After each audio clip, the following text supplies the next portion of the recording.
Hello everyone, welcome back to our YouTube channel Appify. So today in this video I'm going to show you how to install Shein app on your device. So without getting further delay, let's jump into our video.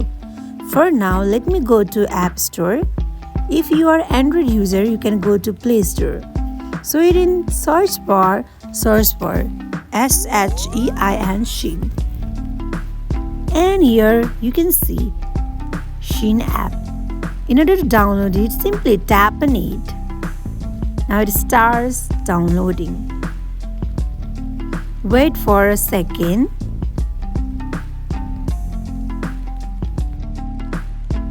So here you can see that your Shein app has been successfully installed. So in order to open it, simply tap on open button. So this is how you can install Shein app on your device. So that is it for today. If you guys like this video, do not forget to like, comment and subscribe our channel. Thank you for watching.